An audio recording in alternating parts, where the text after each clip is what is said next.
I pulled into my driveway on a humid July evening in 2023, the kind of sticky night that makes you crave a cold shower, only to be greeted by a massive blue and white "Sold" sign stabbed into the center of my asphalt like it was claiming my property for some foreign empire.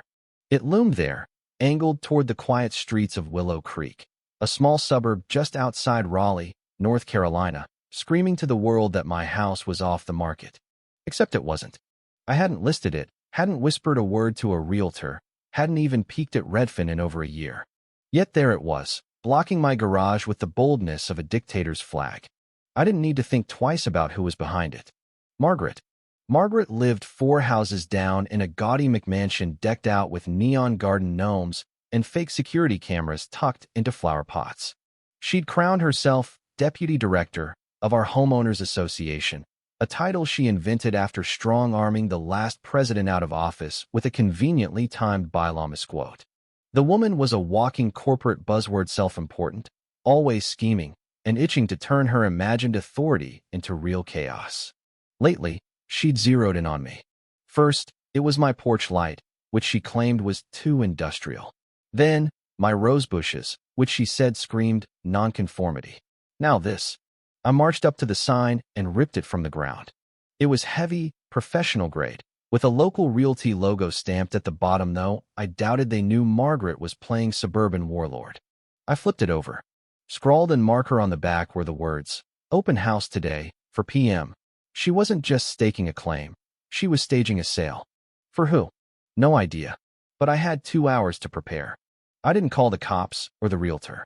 I didn't bother with the HOA, since Margaret thought she was the HOA.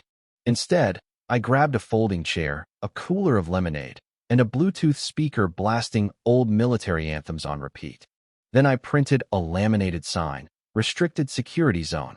No tours. Trespassers subject to tactical response." It wasn't entirely a bluff.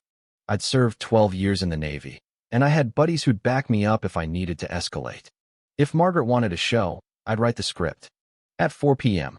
sharp, a sleek Tesla pulled up, and out stepped a couple dressed like they'd binged 2 mini-home renovation shows, matching linen blazers, designer sunglasses, ready to flip a fixer-upper. Behind them came Margaret, hair teased into a blonde fortress, clutching a clipboard and wearing a smirk that said she thought she'd already won. She froze when she saw me lounging next to my sign, music blaring, a fake security camera winking from my porch. The couple hesitated, confused. I waved. "Afternoon. Didn't know we were hosting illegal open houses today. Want a demo on perimeter defense?" The woman's jaw dropped. The man edged back. Margaret stormed over, hissing so only I could hear. "What are you doing?" "Countering an unauthorized incursion," I said with a grin.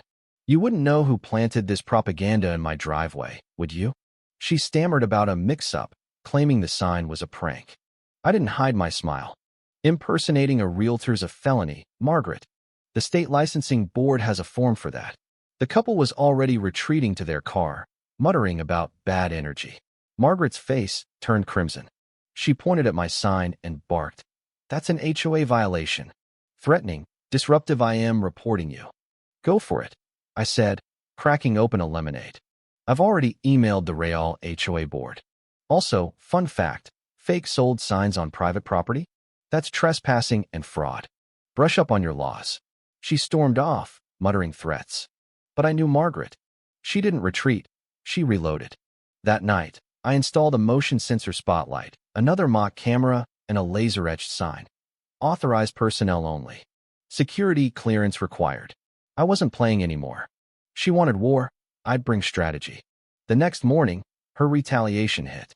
The HOA newsletter featured a full-page rant about hostile aesthetics ruining Willow Creek's charm, complete with a doctored photo of my house looking like a bunker with a tank parked out front. She called for an emergency vote to enforce a decorum code and claimed universal support.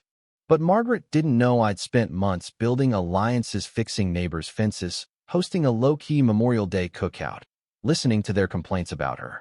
I printed copies of her fake sold sign and passed them out with a note.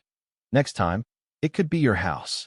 I included a QR code linking to state laws on real estate fraud and HOA complaint forms. By noon, 4 neighbors had contacted the city. By evening, Someone replaced her newsletter online with a meme of a cat in a general's hat. Margaret's meltdown was audible from 3 blocks away. She went door to door, accusing everyone of mutiny. But the tide had turned. I upped the ante. The next morning, I planted a new sign: aluminum, steel-framed, professional. Property of federal contractor. Trespassing triggers live monitoring. A blinking red light pulsed every 3 seconds, just enough to make you wonder. Technically, I still held contractor clearance from a past job, and my buddy at the firm agreed to back me if anyone called. Margaret froze when she saw it, clutching her yappy dog's leash like a lifeline. I saluted lazily. She flipped me off so hard she nearly tripped. Then came her reinforcements. A caravan of SUVs and a realtor I recognized from bus stop ads. Tom Hensley, all slick hair and fake charm. Margaret led them up my driveway, waving her clipboard like a battle flag. That's when I activated my hidden speakers. A deep voice boomed. Warning, you are entering a secure zone. Identify yourselves. Trespassers may face defensive measures. They stopped dead. Tom looked ready to bolt. Then my sprinklers kicked on at water, but a harmless red mist I'd rigged. It didn't stain, but it screamed, "You've been marked." 2 of the group screamed. Tom yelled, "What the hell is this?" Margaret shrieked about unlicensed weapons. I snapped a photo of the open house flyers. They dropped me address in bold and sent it to the city. Later, I left the flyers on her porch with a note. Next time, bring snacks. A cease and desist letter arrived from Tom's firm, disowning Margaret's stunts. My retired Navy pals might have made a few calls, whispering wire fraud and impersonation. Margaret's realtor fantasy was crumbling. But she wasn't done. A week later, a fake HOA notice landed in my mailbox, claiming my signs and cameras violated a made-up structural compliance rule. I replied with a certified letter to the real HOA president, Ellen, the city, and the county, complete with photos, recordings, and a map of Margaret's trespasses. Bureaucracy is my napalm. Ellen visited me, looking like she'd aged a decade. "She's why our last 3 presidents quit," she said. "You've given us a war chest." The HOA suspended Margaret pending investigation. That night, my doorbell rang at 2:45 a.m. Security footage showed her with bolt cutters, trying to rip down my sign. A sensor tripped, lights blazed, and a recording blared. "Step away. You are being recorded." Authorities notified. She tripped into my flower bed and fled, cursing. The neighborhood saw the footage by breakfast. Margaret's final gambit was a community brunch on her lawn: balloons, muffins, and pamphlets painting me as a rogue militant. I showed up in hiking gear, took a bite of her soggy scone, and tossed it in a compost bin. "Great for community health," I said. "Got any tips on stopping airborne lies?" A neighbor laughed.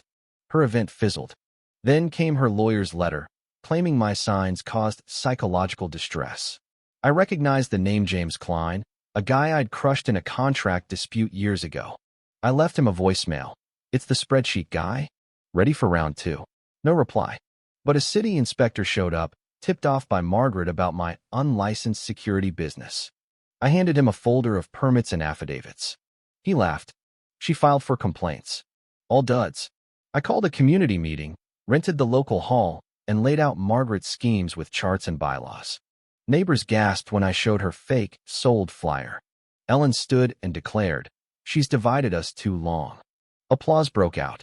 The next day, half the neighborhood ditched their HOA flags. Margaret's handwritten letter accused me of psychological warfare. I framed it. Then came the real twist. Agent Carter, DHS, at my door. Margaret had reported me for running a paramilitary camp. I handed him my records and a folder labeled "Margaret, Suburban Tyrant." He smirked. "She's a threat to sanity." I grinned. And my peace. I ran for HOA president, not for power, but to neuter hers. My flyer promised order through competence. Margaret's smear campaign fake flyers of me as a general flopped. The news caught wind, airing suburban sabotage, with Margaret's meltdowns on repeat. I won the vote, 47-2. She hissed, "This isn't over." I replied, "You poisoned this place. I'm cleaning it up." Then came my final play. Months earlier, I'd bought subterranean rights under her lot at Auctiona zoning loophole. I filed for a data hub, aka a shed, requiring access to her yard. Survey flags sprouted on her lawn. She screamed, "You can't." I showed her the deed. I am. Days later, she brought brownies and an apology. I got carried away, she said. I nodded. Water your own garden, Margaret. I canceled the project, but kept the sign up one last day. She faded from HOA life, waving quietly to neighbors. I resigned after reforming the board. Willow Creek healed, but Margaret watches the street, wary, knowing I own the ground beneath her. What would you have done to stop Margaret's reign? Would you have gone as far as buying her land, or was that too much? Should neighbors have united sooner, or was the slow burn worth it? Drop your thoughts below, like, and subscribe for more wild stories.